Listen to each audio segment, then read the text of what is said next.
గుంటూరు జిల్లా ప్రతిపాడు ఉద్రిక్తత చోటు చేసుకుంది. వైసీపీ ఎమ్మెల్యే అభ్యర్థి బాలసాని కిరణ్ ఇంటి ఎదుట టీడీపీ ఎమ్మెల్యే అభ్యర్థి రామాంజనేయులు ఇంకా టీడీపీ కార్యకర్తలు ఆందోళనకు దిగారు. బాలసాని కిరణ్ వాలంటీర్లతో సమావేశం కావడంతో ఎన్నికల కోడ్ ఉల్లంఘిస్తున్నారంటూ టీడీపీ ఆందోళన వ్యక్తం చేస్తోంది.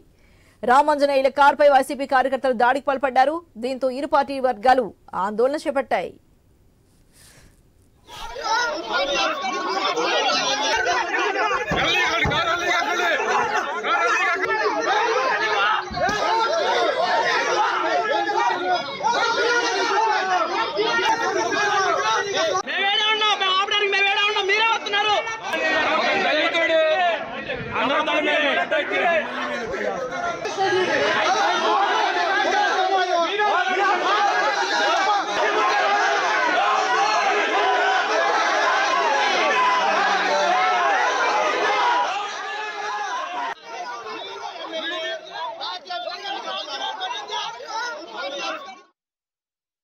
మరి మనం ఇప్పుడు చూస్తున్న దృశ్యాలు గుంటూరు జిల్లా ప్రతిపాడులో ఉద్రిక్తత చోటు చేసుకున్న దృశ్యాలు అయితే చూస్తున్నాము. మరి వైసీపీ ఎమ్మెల్యే అభ్యర్థి బాలసాని కిరణ్ ఇంటి ఎదుట టీడీపీ ఎమ్మెల్యే అభ్యర్థి రామాంజనేయులు టీడీపీ కార్యకర్తలు ఆందోళనకు దిగారు. మరి ఈ సందర్భంగా ఏర్పడిన ఉద్రిక్తతను అయితే మనం చూస్తున్నాం.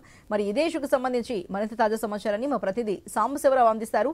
సాంబశివరావు, మరి వైసీపీ వర్సెస్ టీడీపీ కార్యకర్తల మధ్య బాహాబాహి కనిపిస్తోంది. అలాగే ధ్వంసమైన కారు అద్దాలు కనిపిస్తున్నాయి. అక్కడికి పోలీసులు కూడా చేరుకోవాల్సిన పరిస్థితి. అంత ఉద్రిక్తత ఎందుకు అసలు?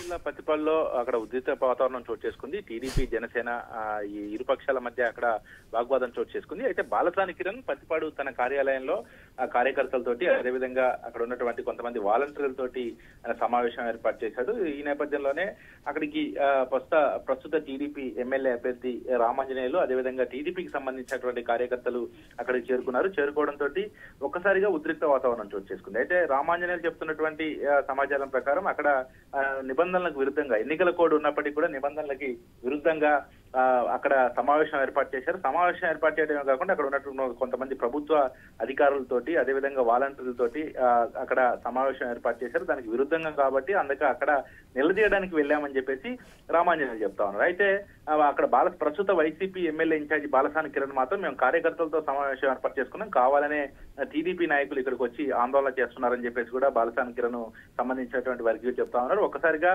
ఈ సంఘర్షణలో ఇరు వర్గాల మధ్య తీవ్ర వాగ్వాదం చోటు చేసుకుంది. అక్కడికి వచ్చినటువంటి రామాంజనేయులు టీడీపీ అభ్యర్థి రామాంజనేయులపై ఒక్కసారిగా వైసీపీ కార్యకర్తలు రాళ్లదాడి చేశారు. రాళ్లదాడి చేయడంతో కారద్దాలు మొత్తం పూర్తిగా ధ్వంసమయ్యాయి. ఒక్కసారిగా ఉద్రిక్త వాతావరణం అక్కడ చోటు చేసుకుంది. ఇరు పక్షాలకు సంబంధించిన టీడీపీ కార్యకర్తలు అదేవిధంగా ఇటు వైసీపీ కార్యకర్తలు ఇద్దరు కూడా ఒకరికి ఒకరు వాగ్వాదానికి దిగారు. తోపులాట జరిగింది. కొంత అక్కడ ఉద్రిక్త వాతావరణం చోటు చేసుకుంది. దీంతో అక్కడికి వచ్చినటువంటి పోలీసులు ఇరు వర్గాలని కూడా చెదరగొట్టి అక్కడ ఉన్నటువంటి అక్కడ జరుగుతున్నటువంటి ఘర్షణని సద్దుమరిగి. అయితే సాంబశివరావు ఎందుకంటే మనం అక్కడ చూసుకుంటే ఆయన వాలంటీర్లతో ఒక సమావేశాన్ని ఏర్పాటు చేశారు. కోడ్ ఉల్లంఘిస్తున్నారు అంటూ టీడీపీ వర్గాలు అక్కడ ఆందోళనకు దిగాయి. అయితే మరి ఈ సందర్భంగా నిజంగానే వాళ్ళు కోడ్ను ఉల్లంఘించడం జరిగిందా? దానికి సంబంధించి ఏమైనా కేసు నమోదు చేయడం అలాంటివి ఏమైనా జరిగాయా సాంబశివరావు?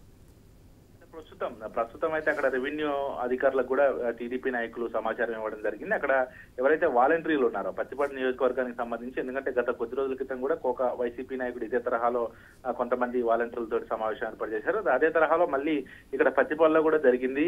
అయినా కానీ అధికారులు పట్టించుకోవట్లేదు, పార్టీకి ఫేవర్ గా చేస్తున్నారని చెప్పేసి కూడా టీడీపీ నాయకులు అయితే ఆందోళన చేస్తున్నటువంటి పరిస్థితి అవుతుంది. అయితే అక్కడికి వచ్చిన ఎవరైతే వచ్చారో వాళ్ళ అందులో వాలంటీర్లు ఎంతవరకు ఉన్నారు అనే అంశంపై కూడా ప్రస్తుతం అయితే అధికారులు వీడియో ఫుటేజ్ ద్వారా విచారణ చేస్తా ఉన్నారు. టీడీపీకి సంబంధించినటువంటి నాయకులు అయితే ఫిర్యాదు చేశారు. దానిపై విచారణ చేపడతా ఉన్నారు. అయితే కొంత అయితే ఉద్రిక్త వాతావరణం చోటు చేసుకుంది. ఎందుకంటే రామాంజనేయుల కారుపై దాడి చేయడంతో వైసీపీ అభ్యర్థులు కారు అద్దాలు ధ్వంసం కావడంతో టీడీపీ కార్యకర్తలు కూడా అక్కడికి చేరుకొని పూర్తి స్థాయిలో కూడా నినాదాలు చేయడం జరిగింది. అటుపక్క వైసీపీ నాయకులు కూడా అక్కడ చేరుకోవడంతో కాస్త పరిస్థితి అదుపు తప్పిందనే చెప్పాలి. ఆ తర్వాత పోలీసులు రంగప్రవేశం చేసి ఎవరిని ఎటువారిని అటు పంపించే ప్రయత్నం చేశారు. ప్రస్తుతం అయితే ఈ సంఘటనపై అక్కడ ఉన్నటువంటి రెవెన్యూ అధికారులకి అదేవిధంగా పోలీస్ అధికారులకు కూడా టీడీపీ నాయకులు ఫిర్యాదు చేయడం జరిగింది. ఈ విషయంపై ఎన్నికల కమిషన్ కూడా ఫిర్యాదు చేస్తామని చెప్పేసి టీడీపీ నాయకులు అయితే చెప్తున్నారు.